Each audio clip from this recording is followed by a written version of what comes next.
This is the End, starring Seth Rogen and Jonah Hill, James Franco, and I can do this for about 5 more minutes. This movie is about James Franco having this huge party, like basically an open house party, because he just built his house, and then the apocalypse happens. Is it funny?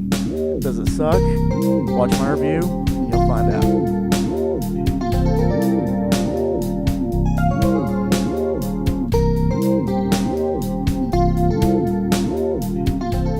This is the End was a comedy that I went and saw today. I saw 2 movies within 24 hours, which I have not done in a long time. I usually wait like a week span to go see a movie. I went and saw The Purge last night, and then I saw This is the End tonight. I gotta tell you, this movie actually surprised me. This movie actually was a lot better than I thought it was going to be. I thought it was just going to be like a penis joke, potty humor, back to back to back to back. It had that, but it was comic genius. It was amazing. I even looked at the review on Rotten Tomato because I was like, oh, I bet Rotten Tomato destroyed this movie. They gave an 85% approval rating, which I also was very surprised. I was just, Rotten Tomato actually liked a potty joke movie? What? Read another review basically from this other person basically saying, yeah, it's full of potty jokes and everything, but the timing is perfect, and most apocalypse movies are bloody and gory, and it was just basically a breath of fresh air to the Apoco Busters, is what they called it.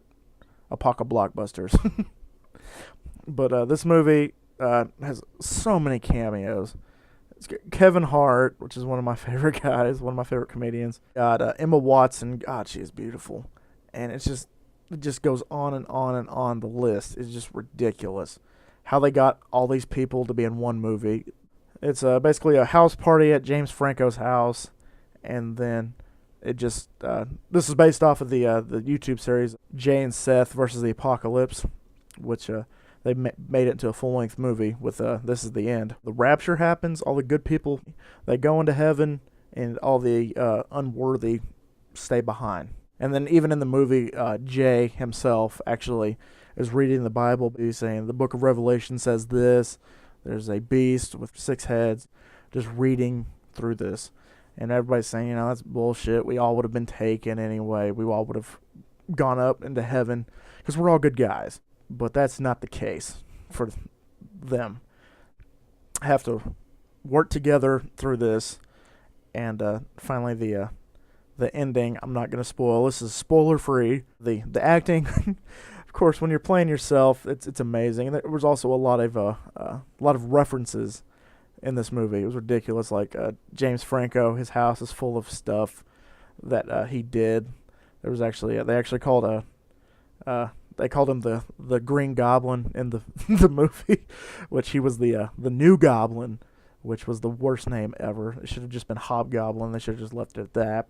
He's got a bunch of stuff from Pineapple Express, and then he's got a fake gun from Flyboys. He's got just a bunch of stuff, just a bunch of reference. 127 Hours, he has a camera from that movie, and it just goes on, and it is funny. And they actually, at one point, they make a Pineapple Express 2. Seth Rogen and James Franco make a Pineapple Express 2. Also, another funny part in this movie that just had me dying, and everybody thought I was ridiculous in the theater. They just kept... was Michael Cera in this movie. Michael Cera was coked out of his mind. He'd done cocaine, and he was just going crazy, slapping Rihanna on her ass. He was having a threesome with these 2 girls in the bathroom. He was drinking a Capri Sun while he was doing it. Just shit like that, dude. It was funny. There were some reunions in this movie. The Pineapple Express gang got back together, and there was a super bad reunion with Sarah Hill and McLovin. I forget the actor's name. I know him as McLovin, but that's who he is, McLovin. There was that reunion, the Pineapple Express reunion, and it was a good time. It was a great time. It was a funny movie. I went with 3 of my friends. They I probably had the best time out of all 4 of us because I don't know. I just found myself laughing more than my friends. I was just like, that wasn't funny.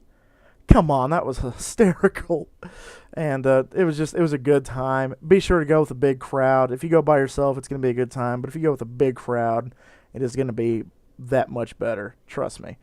So I am going to give This Is the End a 8 out of 10. An 8 out of 10. Because it made me laugh. There's a few parts that kind of, got to me a little bit emotionally because of my religion. And even though there was some stuff in there that was ridiculous, like watch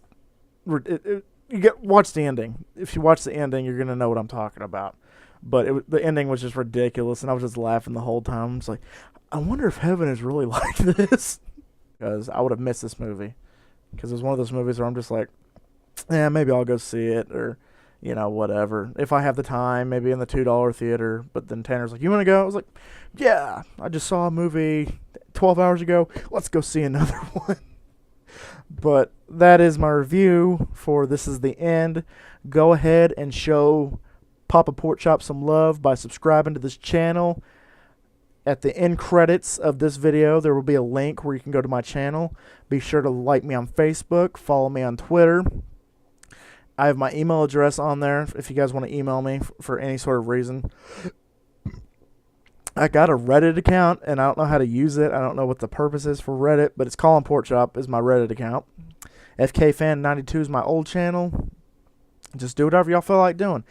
And also, still, this channel is offering sub for sub, which means you subscribe to my channel, I'll subscribe to yours, and vice versa. And just remember, Colin Pork Chop loves y'all bunches. Y'all take it easy and go see this movie. Take Dad with you. It's Father's Day today. But by the time I post this on Monday, it'll be 364 days until next Father's Day. But go ahead and take your father to this movie. Go ahead and take your father to this movie, even if it is a year later. But if your dad is anything like my dad would love this movie. He's probably going to wait until it comes out on DVD. But he will love this movie. I guarantee it.